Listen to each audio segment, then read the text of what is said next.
Good morning, good afternoon, good evening, everyone around the world. Welcome to CGTN's Along China's Great Rivers, aka Great Rivers of China series. I'm Ning.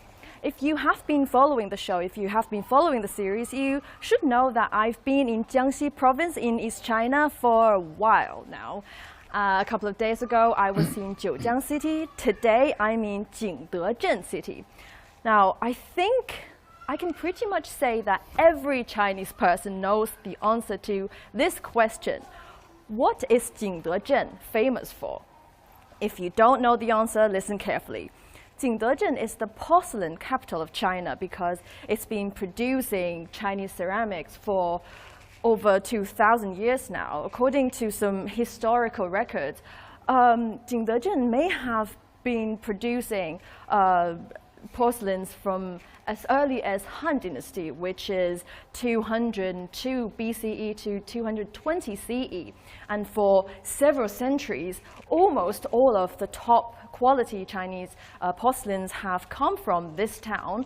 And from Yuan Dynasty to Ming Dynasty to Qing Dynasty, all of the porcelains for the royal families to use or to give foreign countries as diplomatic gifts were made in Jingdezhen. So today we are visiting a place that can best present Jingdezhen's ceramic history, the Imperial Kiln Museum. And our guest today is the president of Jingdezhen Imperial Kiln Institute, Mr. Weng Yanjun. Welcome, Mr. Weng. Hi, how are you? Hi, nice to see you. Same here. Can you say hi to our audience? Sure. Hi, everybody. I'm Yanjun Wen.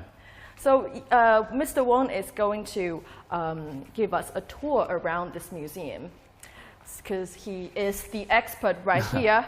So what is this? It looks like a huge room. Yeah, this is an exhibition hall of our excavated historical site. Yeah. Just lying at the foot of the Pearl Hill. Oh my Here God. is the historical manufacturing site around the early Ming Dynasty. That is about 600 years ago. Oh, so it's not too long ago. It's only 600 years ago. From Ming Dynasty. Yeah, well, that's long for me. Here we can see remains of the ancient workshops. Workshops for the pre-firing process. Oh, like, so this part and the part you can see over the walls. There. You can see the walls there. Oh, so these are the workshops. Yeah, workshops for shape forming. Yeah. For the trimming, for the carving, painting, glazing. Yeah. Yeah. Wow. These are all remains, or these are just soils? All remains. You see the walls. You still see walls here. All those pieces? That's in between the walls. Those pieces are the sagar. Sagar is a containing vessel for firing porcelains. Oh. After its use, So all these pieces. The broken are fragments. from Ming Dynasty. Ming and Qing. Yeah, but this is early. Yeah. Right. Wow. These are old. 600 years ago. What are those? It looks like broken pieces. Yeah, good question. That's very special remains. We can only find it here. It's that's the burial pit for those rejected items. After firing, the royal families may just choose a few of them, and then the rest of them, either because of the quality, or because just not so many needed. Then they get broken here. Oh. The authority doesn't want to let it out, even let the design out. Right. Well, that's something new that we learned today. That every item has some kind of siblings, brothers and sisters that are almost identical to it. Yes. And some of them are rejected by the royal family, and then they are just crashed. Yes. Locally. Yes, we were born at the same time, even at the same kiln, instead of a hospital like a newborn baby. Yeah. Same kiln, but got a different fate. But interestingly, well, very sad for them. Yes, interestingly, we had a series of exhibitions at the Forbidden City. Yeah. The Palace Museum. What is this? It looks like a well. It's a well. It's a well for can be used for the manufacturing process. We need water during different processes, and also can be for living. Can you drink from? Well, could people drink from that well? In ancient time, of course. Now it's too polluted, probably. Now everybody is used to tap water. And what about this part? Are these also the workshops? Yeah, these are kilns. Oh, these are the kilns. Are the kilns. Yeah, you see this one. It's a gourd shape, meaning in between. It has kind of a girdling, in the middle. Yeah. Meaning it goes inward a little bit. Mm-hmm. So why is it in the shape of that? Is there a? Yeah, it's an invention. It's a creative to get a better control of the fire, of the temperature. To control maybe the heat. The first half, the second half. Yeah, let the heat take the best advantage of the heat. Ah. And well, at the front, you see there's a firing. That's a firing pit for putting firing woods. Where? Like this entrance? We are right there, the rectangular shape. Rectangular shape. That? Yeah. Oh, okay. Yeah, that pit. That goes in a little bit. That bit. Mm-hmm. Mm-hmm. That's where you put the firing woods there. Oh, okay. So these are the workshops. These are the actual kilns. Yes, actual kilns. You see, they are in line. Yeah. We found 8 kilns here. 8? But yeah, they got 8. Yeah, you may just count on 1, 2, 3. Yeah, but it's more. We reburied them. Oh, okay. Because of the protection. Right. That makes needs. sense. Mm-hmm. Like you do want to do archaeology, but you also want to preserve as much as you can, right? Yes. Yeah. Exhibit only what you need. Yeah. Well, 1, 2, 3, 4. We actually have 4 here. Yeah. So they were manufactured in some quantity at that time. Mm-hmm. Wow, it's really cool in here. I mean, temperature-wise. Mm-hmm. Maybe it's because of the structure of this building. The structure, but when you can imagine at the ancient time. Yeah. In ancient time, when the kiln firing was in process. Oh my God! It how must high? have been how hot? So hot. Yeah, it could be. Like right now in Jingdezhen, it's already hot enough outside, and in the ancient time, they didn't have AC, they didn't have any sort of cooling method, and they were in the kilns with fire. They had to have iron spirit. Yeah, to endure this. I can't imagine how that would work for me, especially because I really have a fear of hot. I have to, in summertime, I have to have my AC on all the time. Yeah. So it's but compared with the those suffering from the heat. Yeah. When you found the items collapsed, the items get rejected. After you put so much effort, so much hopes in it, that kind of disappointment, that kind of suffering, is even severe. Are these rebuilt? Yeah, this is rebuilt. These are just bricks. But we found, we excavated many bricks, many royal family used bricks from underground, and the people later they also reused them for building walls and even for paving the path. Ooh, it's so sunny outside, guys. Yeah, welcome to sunny world. What are these? Yeah, are these also part of the remains? Yes, this is very important. Very important discovery we just had a few years ago. This is hot. Here this is the east part of the Imperial Kiln factory walls. Wow. Oh, here we can see that these 2 pathways are from different dynasties. So the one. Oh. Yeah, that path was the one that's lower. Was first built in Yuan Dynasty. Yuan Dynasty. Yeah, that's like 650 years ago. And this one is. This is an early Ming. That's Ming 600 Dynasty. years ago. Oh. So why is the one from Yuan Dynasty more better preserved than the Ming Dynasty one? Well, yes, that's a good question. It depends. It depends on the later part how people reuse this kind of area. Yeah. Maybe people build houses. Maybe people just destroy them purposely. Yeah. That all can cause different outcomes. Yeah. And we have to obey the rules. Don't climb over the barrier and go walk on it.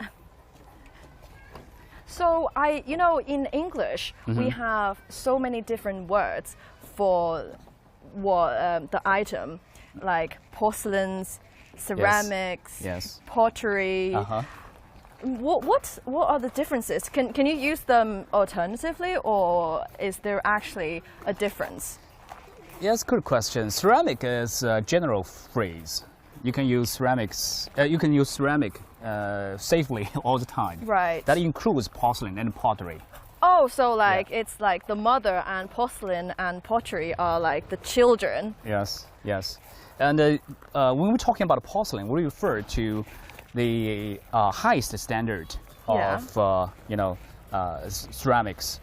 It usually has very high transparency. Oh, a porcelain? Yeah, the porcelain has very high transparency. It was fired at a very high temperature. Used the in Western world they call it hard paste. Hard paste ceramics. Hard paste. So here in China we call this the such high ceramics with high transparency, and the celadon, the stoneware in Western phrase. Yeah. We call them all 瓷器. Oh, right.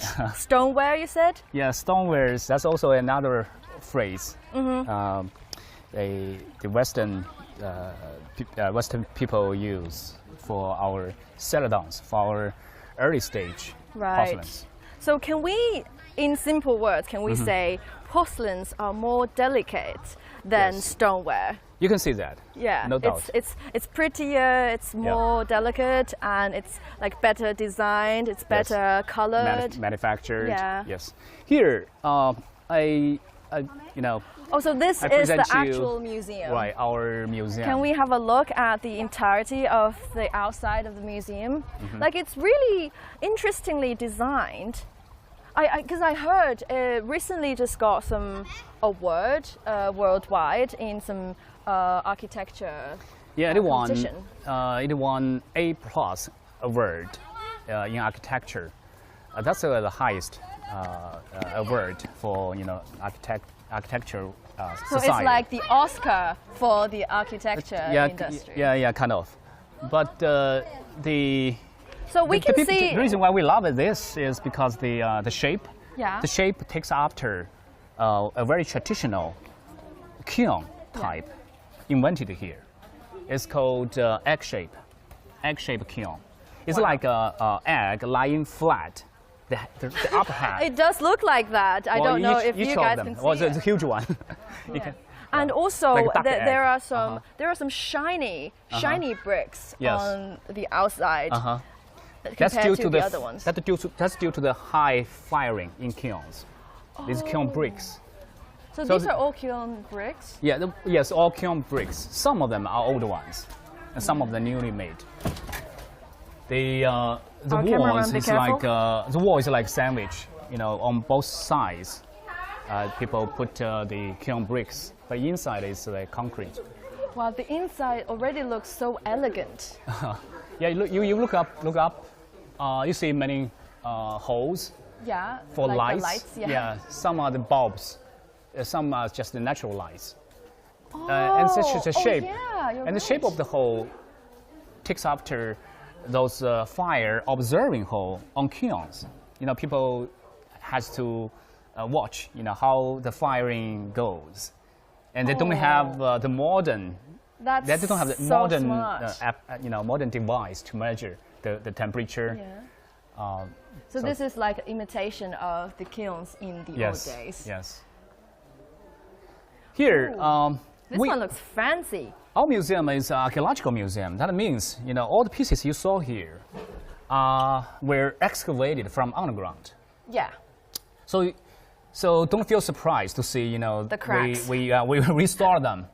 It shows you another kind of a beauty. Although it's not bone, it's not intact. Yeah. That fully complete.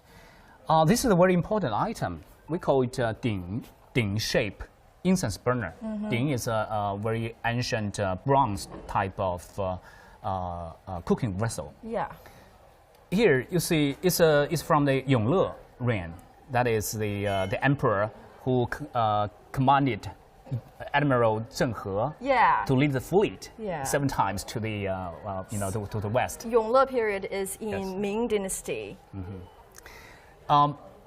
So the cobalt blue, we call this blue and white. Blue and white. The cobalt blue the people used to paint is from import. Was imported. We call the Somali blue. It takes after Soleimani. Where was it imported from? It's Middle East, probably Iran. Today's Iran. Oh. Like Kazan or maybe some area southern. That's interesting. So Anaraka, we started importing stuff from foreign countries all the way back to Ming Dynasty and time, even earlier. That time and the forms, the patterns also can be combined.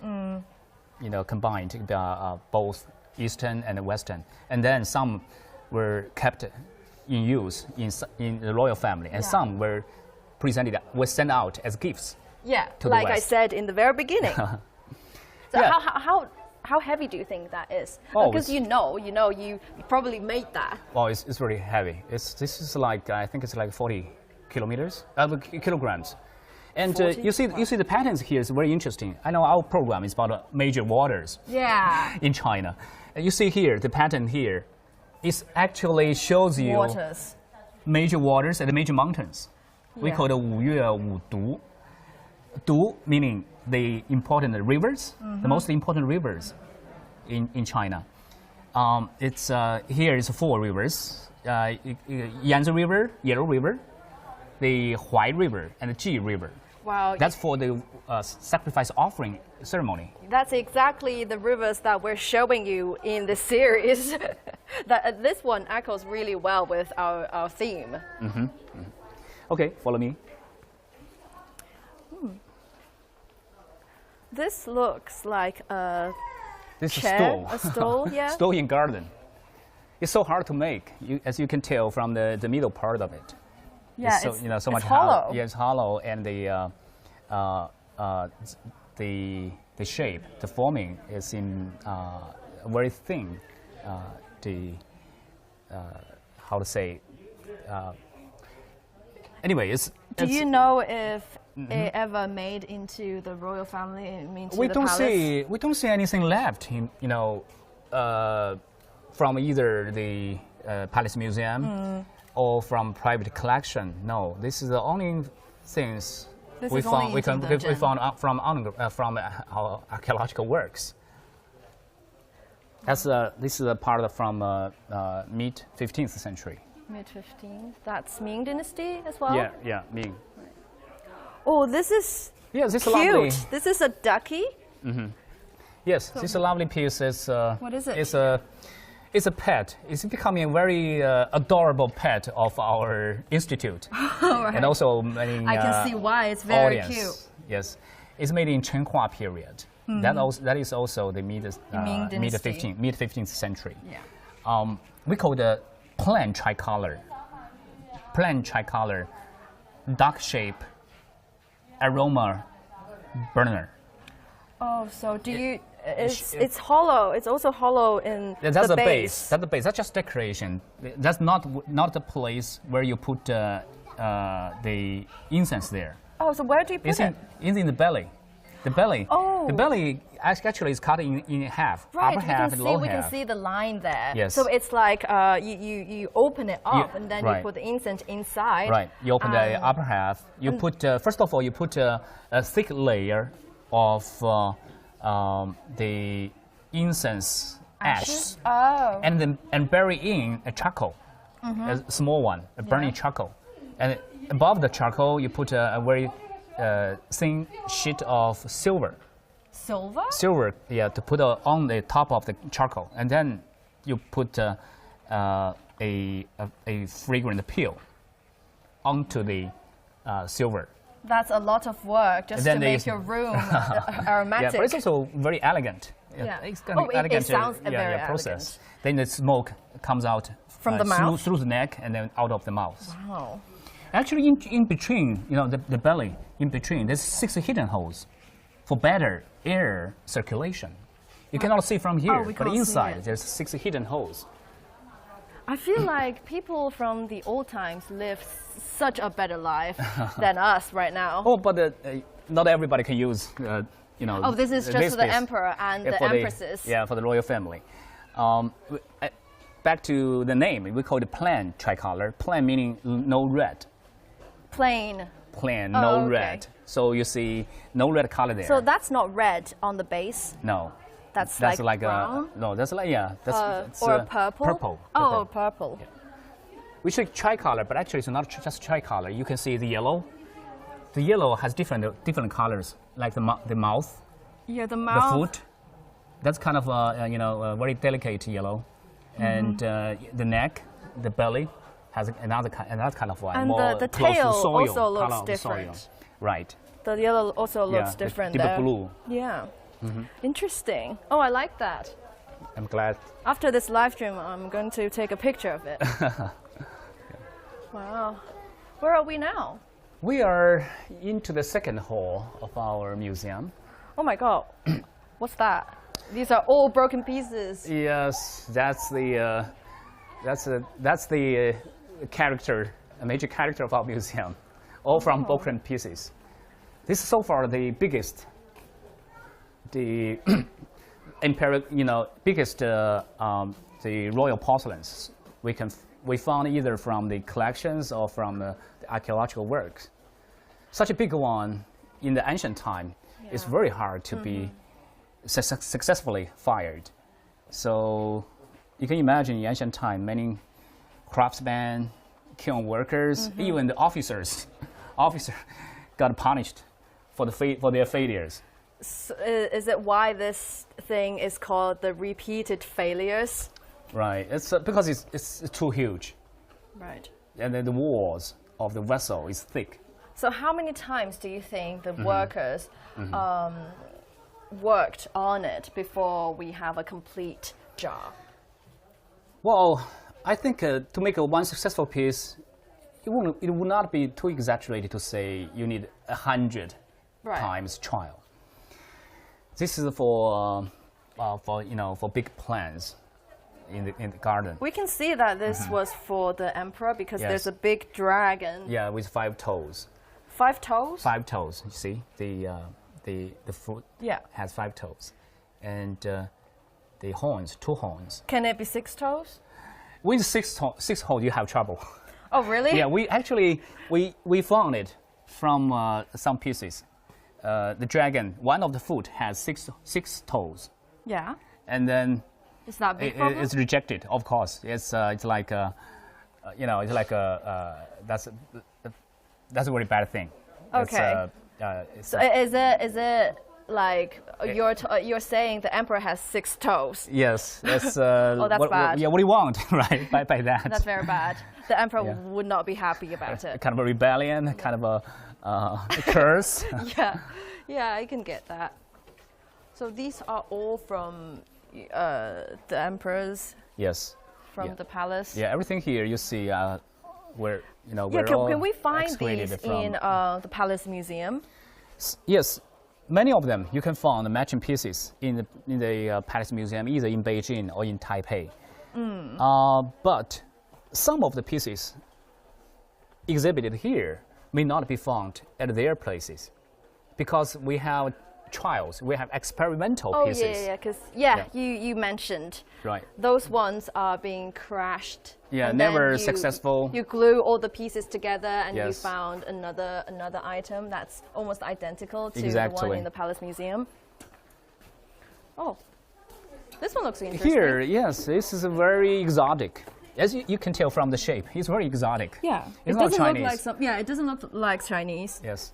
We also give it a very self-explanation name of this. we are not 100% sure of What its is it function. for? Yeah.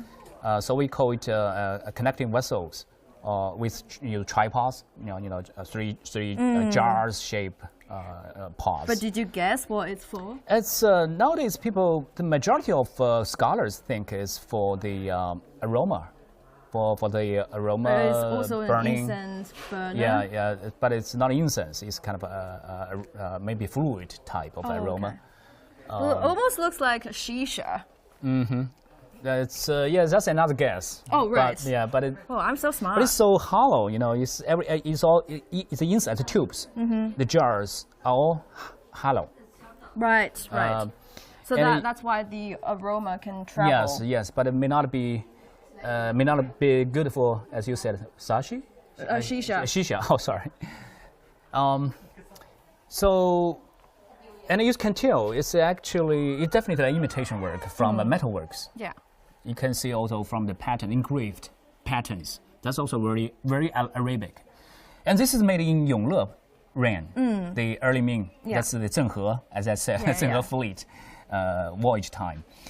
So this is probably a gift, along with the fleet to the Middle East, to the Arabic world at that time. So we designed according to their kind of taste, their kind of style, their fashion. Yeah, people definitely see the metal correspondent parts, and then make one, taken as gift.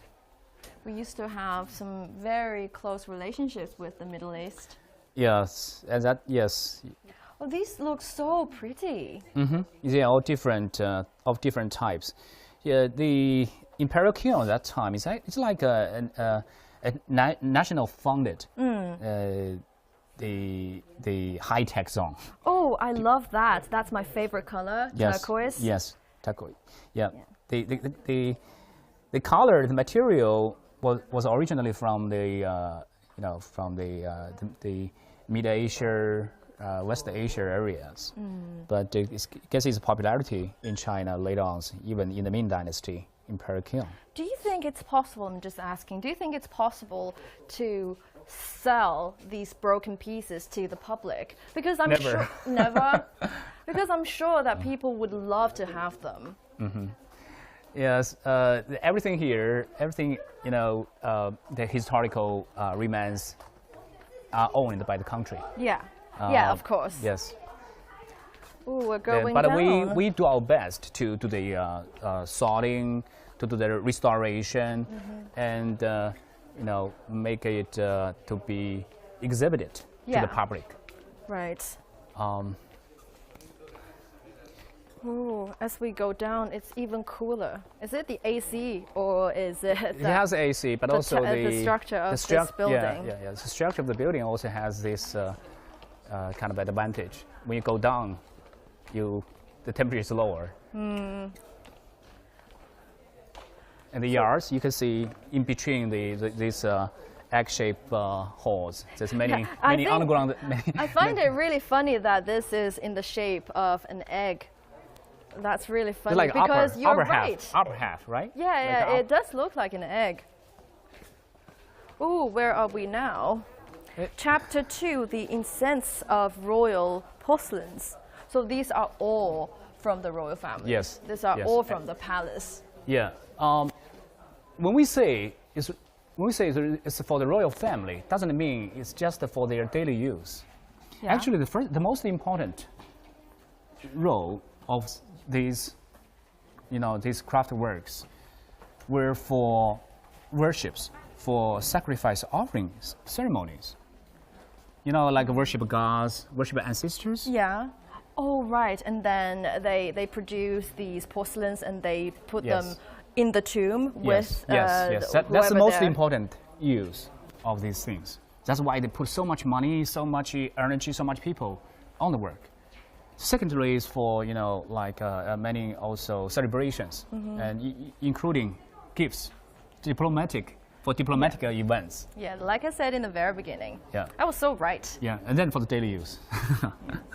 Yeah, here. Take a guess. Well, these are definitely, again, not for daily use. Yeah, I can tell. It's for architecture, for the roof. And here. Oh, so these are the decorations on the roof. Yeah, this is a tile.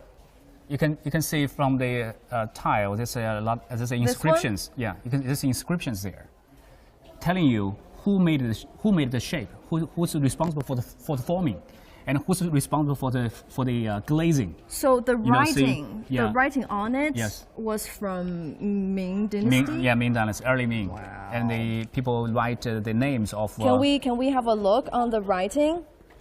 Yeah, come on here. Can we have a look on the writing? The inscriptions here. You have to come here. This way. I think you get a better angle this way. Yeah. It tells you who's responsible for the forming, who's responsible for the glazing, and who's responsible for the firing, right. And also who's the boss. Yeah. Who's the small boss? Who's the big boss? It's not for their celebration. Actually, it's for their responsibility, for the contracted responsibility. We can tell the Chinese writing on it is in traditional Chinese. And to me, it's very interesting that seeing the writing from the old days, it's not very different from my handwriting. And it looks similar to our handwriting. Yes, so it's our culture is, has been very nicely inherited. Yeah, today. Definitely. Ooh, okay, because I've seen something like this, guys, but I want the audience to guess. Give me a guess what these are, okay? I'm gonna give you 10 seconds what these are. These are like very rectangular shaped, and it looks very hard. So what are these? Time up. I'll just give them another 10 seconds. I think our cameraman is trying to get a better look of them for our audience. I know the answer to it. It's very interesting. It's very surprising as well. Would you like to tell our audience what these are? Sure, it's pillows. These are pillows. Pillows for the women in the court. For their summer use, to relieve the summer heat for sleeping.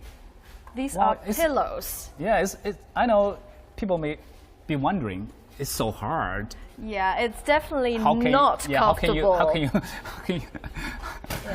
endure that? It's definitely not comfortable to lie on those. Like your neck must be hurting when you lie on those. But they didn't have the AC. They didn't have the air conditioner at that time. And the women in ancient times, they keep long hair. They keep a very thick I have long hair. The hair bun. Right. So maybe it's easier for them. Maybe they also can use it with some other accessories. And maybe there's a mat on top. Yeah, maybe for the neck to support the neck space. Yeah. And it's just saying that it can help keep your hairstyle well. I don't know. I don't know. Yeah, I'm not a woman. but these pillows can help people from the old time to cool down during the summertime. Yeah, that's verified. That's true.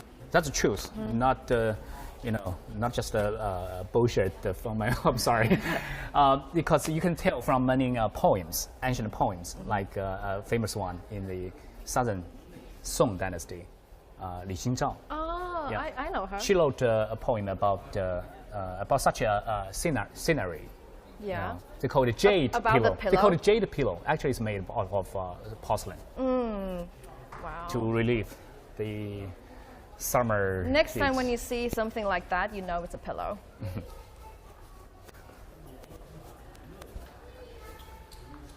Oh, where are we going to start? We can start from... Yeah, there's so many other wares, but due to our time limit, we not have the time for everything. The painting in the plate. It's a Tibetan. Oh, it's a Tibetan? Yes. That's this is a we call it doucai. It's you first of all paint on the clay in blue and white, and then after firing, then you add other colors onto it, and around the rim of the plate you can see characters there. That's Tibetan. These also are gifts. Are these lotus flowers? Yes, lotus flowers. So, because I know lotus sometimes can represent Buddhism. Yeah, that's so exactly with the Tibetan words. So you have the reason to guess is gifts for the Tibetan monks. Wow. It's so interesting to know so much history and so much culture about their the interaction. porcelains. Yeah, and so their Wow, interactions. this one has a very, very long neck. Yeah. So we call it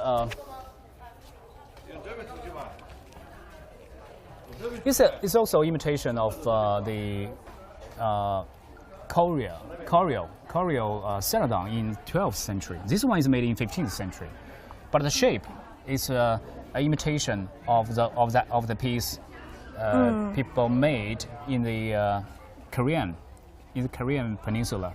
Oh.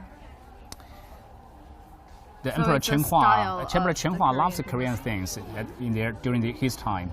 So he had the Chinese, the Chinese patterns painted in blue and white Yeah. on the Corio shape. Wow. I would like to have something like that in my apartment to make my apartment look more elegant, Yes. to look more Chinese. Yeah, people nowadays people they may have the replicas. They may make replicas, and they may also they also add some their inventions to to do the second time replicate, second time manufacturing. Maybe you can shop them buy some. But that's not authentic. Oh, what's this? Here we are having a special exhibition. We call it the Mystery of Blue and White. Wow. We try to tell a story about the porcelain and the world in terms of both the micro and macro. Oh, so it's kind of a combination of the old and the now? Yeah, old and now, and also the East and West. Yes, so the world, the natural world, and also what's inside the porcelain, what's inside the color, the macro angle of view, and also the micro angle. So there's a lot view. of technologies involved. There's some, but we're not trying to show off the technology. That's not our, that's not the best of what we can do. But we try to connect the culture, the history, the truth. Yeah. With a modern style of storytelling. Yeah, especially for the young people, how they may understand. Yeah. It's very important for the younger generation to be aware of our culture like this, because we have such a rich culture to everything, basically. Especially something like the production of porcelains from, as I said, maybe more than 2,000 years ago. Yeah, that's 1,700 years ago. That's what we call, our porcelain, our celadon porcelain started. Oh, here. That's a this plate. This item you cannot miss. Oh. Yeah, that's. I'm lucky I'm here to see it. It's a borrowed piece from the Capitol Museum in Beijing. Oh, okay. This is one. This big circular shaped plate was made in late Qing Dynasty. That is about 150 years ago. Right. Yeah, it says here it's during the Dao Guang. Yeah, maybe period. a little bit later, but it doesn't matter. Anyway, the wonderful part of this thing, in addition to its artistic achievement, it also very realistically, and also true to life, described recorded how the old town of Jingdezhen looks like. Yeah, especially with Imperial Kiln at the center. We can tell, we can see that it's very in details. We can see what everyone is doing. Yes, you can see fortune tellers at the gate. Yeah, you can see people carrying things. You can see officers. You can see the names of the temples. Many temples like Guandi, Guandi Temple. You can for definitely see worshiping the Guan writings. Yu. And so here you can see the officers like Jingdezhen, that flag. That flag. Yeah, I can see that. Yeah, you can also see the name of the lane and the alleys. The lane and the alley, like Chenjia Alley, Family Change Alley, on the left corner. Oh yeah, I see that. You also see on the river. You can see custom pass for taxation. Wow. So many interesting details. So this is the entirety of what it was like during the Qing Dynasty when people were actually producing the porcelains using this kiln. Yeah, and also how people's daily lives like. You can also see the drama, like people singing, people playing drama. Yeah, I can see that, and people. It's like some people are playing some kind of sports, and there's a hammock there. I can see that. Wow. Yeah, and also interestingly, you see in the middle, at the center of the middle, that's the Qing Dynasty. The Imperial Kiln has been, very much declined, but still they kept some scale of production there. You can see that in the middle, people are doing all kinds of processing of making porcelains, but you see no chimneys there, because at that time they sent their pieces, almost finished pieces, to be fired in the neighboring civilian kiln. Oh, so it's not in here. The firing process. The firing here, you can see a lot of chimneys around it. You see the black with black smokes. You can see. Yeah. That's so interesting. So it's very, as I said, so it's an art piece, combining both artistic work and also realistic recording. Well, thank you so much for having this fantastic tour with us. Thank you so much for being on the show. It was so fun talking to you. It was so fun to learn all these about the kiln, about Jingdezhen's porcelain. Thank you so much, Mr. Wang. My pleasure. And thank you, everyone, for joining us on the show. And that's it for today's live stream. Stay tuned for more content from CGTN's Along China's Great Rivers and AKA Great Rivers of China, where we show you 7 major water systems in China from the perspectives of natural geography, local customs, and the significance to the social and economic development of the regions along the river's routes. I'm Ning. I'll see you next time. Bye. Bye.